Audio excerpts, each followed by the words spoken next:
ഇന്ന് തന്നെ ഡൗൺലോഡ് ചെയ്യൂ. കാണൂ നിങ്ങളുടെ ഫേവറേറ്റ് ഷോസ്.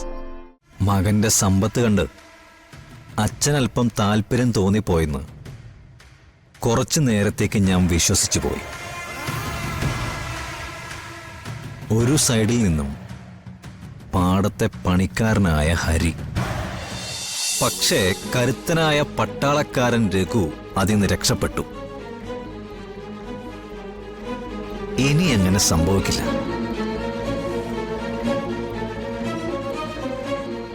ഇനി മരണവാർത്തയെ വരൂ. എന്നെ ചതിച്ച ഒരാൾക്ക് നേരെ ചൊവ്വേ ഒരു സംസ്കാരം പോലും ഞാൻ അനുവദിക്കില്ല. അത്രയും വികൃതമായിരിക്കും ആ ശരീരം. കാണണമെങ്കിൽ അവിടെ പോയ കത്തിക്കരിഞ്ഞ അവശിഷ്ടങ്ങൾ കാണാം. എന്നിട്ട് അവിടെ തന്നെ കുഴിച്ചു മൂടാം. സമ്മതിക്കില്ലടാ. ഞാൻ എന്റെ രഘുവേട്ടന് ഒന്നും സംഭവിക്കാൻ ഞാൻ സമ്മതിക്കില്ലടാ. അയ്യോ,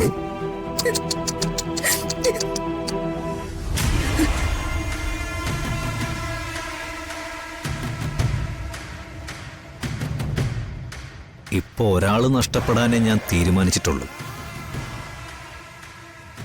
പക്ഷെ ബഹളം വെക്കുകയോ ആളെ കൂട്ടുകയോ പോലീസിന്റെ അടുത്ത് പോവുകയോ വല്ലതും ചെയ്താലുണ്ടല്ലോ, എണ്ണി എണ്ണി ഓരോന്നിനെയും ഞാൻ തീർക്കും.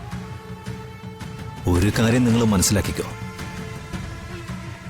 നിങ്ങൾ ജീവിച്ചിരിക്കുന്നു എന്ന് പറഞ്ഞാലേ മരണം നിങ്ങളെ തൊടില്ല എന്നല്ല അർത്ഥം.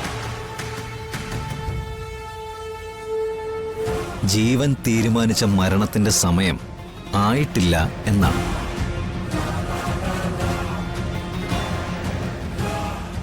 ചെന്നിരുന്ന ആത്മാവിന്റെ നിത്യശാന്തിക്ക് വേണ്ടി പ്രാർത്ഥിക്കുക.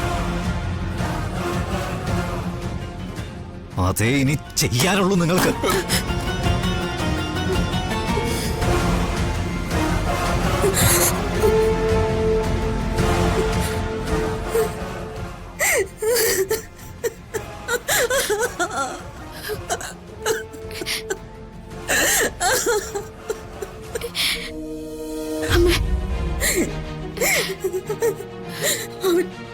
അവൻ കൊല്ലും മോളെ.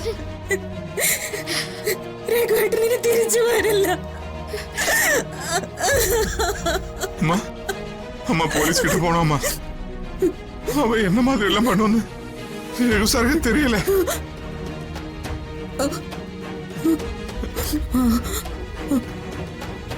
അമ്മ അവര് തിരിച്ചു വരുമ്മ. അമ്മേ, നമുക്ക് പൂജാമുറിയിലേക്ക് പോവാം. അച്ഛന് വേണ്ടി പ്രാർത്ഥിക്കാം. നമുക്ക് പോലീസ് സ്റ്റേഷനിൽ അറിയിക്കണം. അതെ, സ്റ്റേഷനിൽ അറിയിക്കണം. എന്നിട്ട് എന്ത് ചെയ്യാനാ അമ്മേ? നമ്മളോട് ഇങ്ങനെയൊക്കെ പറഞ്ഞു എന്ന് ജീവൻ എവിടെ ആവർത്തിക്കോ?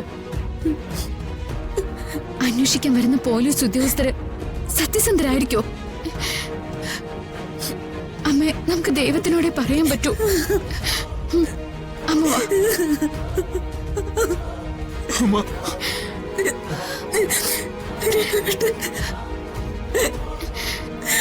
അമ്മേ.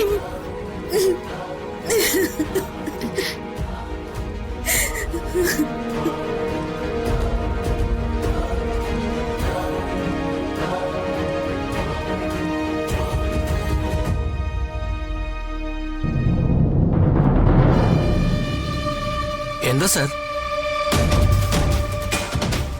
സ്വാമി, ഓ, ഞാനിപ്പോ CIയെ വിളിച്ചിരുന്നു.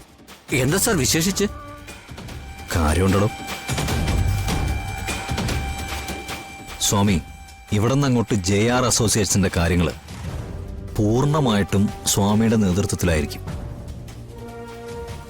ഞാൻ അല്പം തിരക്കില്ല. അറസ്റ്റിനെ പേടിച്ച് സാറ് മാറി നിൽക്കാൻ തീരുമാനിച്ചോ? മാറി നിൽക്കാനൊന്നുമില്ല. ചെയ്തുകൊണ്ടിരിക്കുന്ന കാര്യങ്ങളിൽ എനിക്ക് 100% ശ്രദ്ധ വേണം. അതുകൊണ്ടാണ് എല്ലാം സ്വാമിയെ ഏൽപ്പിച്ചത്. ഇരിക്കെ.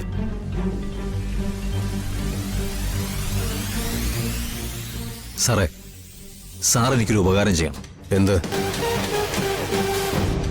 ഞാൻ സാറിനൊരു പരാതി തരാം. ആ പരാതി സാറ് സ്വീകരിക്കേണ്ടത് ഇന്നത്തെ ഡേറ്റില.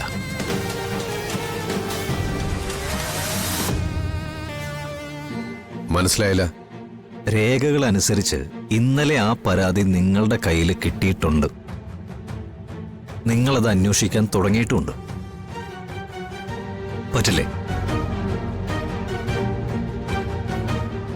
കാര്യം എന്താണെന്ന് പറ.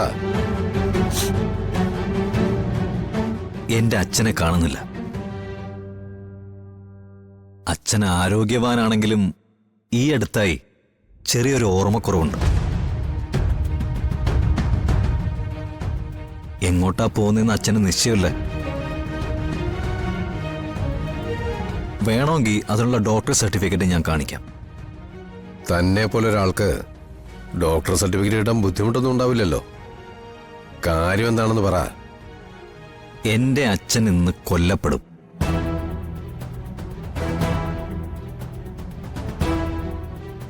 ഹൈദരാബാദില് ഒരു ഗസ്റ്റ് ഹൗസ് ഉണ്ട്.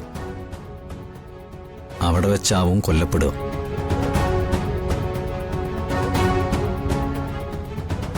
വികൃതമായ ശരീരത്തിന്റെ സൂചനകൾ വെച്ച് ഇങ്ങോട്ട് അയക്കുമ്പോഴേക്കും 2 ദിവസവും. ദാറ്റ് മീൻസ് ഇന്നലെ, ഇന്ന്, ഇനി അങ്ങോട്ടുള്ള 2 ദിവസം. മൊത്തത്തിൽ രഘുവിന്റെ മിസ്സിംഗ് കഴിഞ്ഞിട്ട് 4 ദിവസം. ജയാൽ, ഒരു കേസ് എടുക്കുന്നതിലോ അതിലെ ഡേറ്റ് ചേഞ്ച് ചെയ്യുന്നതിലോ എനിക്കൊരു ബുദ്ധിമുട്ടുമില്ല. പക്ഷേ ഇപ്പൊ താനിത് ചെയ്യുന്നത് അപകടമാണ്. ഉപദേശം വേണ്ട CI സാറേ.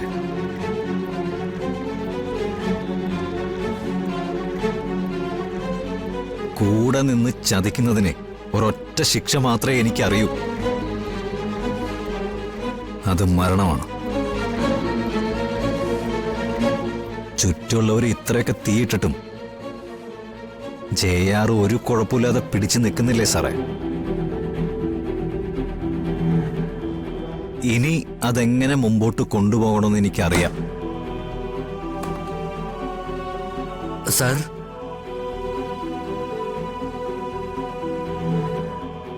വിധിയാണ് സ്വാമി. JRന്റെ വിധി.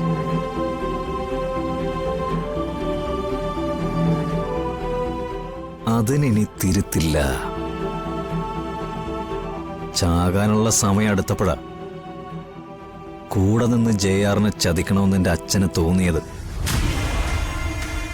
മകന്റെ സമ്പത്ത് കണ്ട് അച്ഛനല്പം താല്പര്യം തോന്നിപ്പോയെന്ന് കുറച്ചു നേരത്തേക്ക് ഞാൻ വിശ്വസിച്ചു പോയി. ഒരു സൈഡിൽ നിന്നും പാടത്തെ പണിക്കാരനായ ഹരി,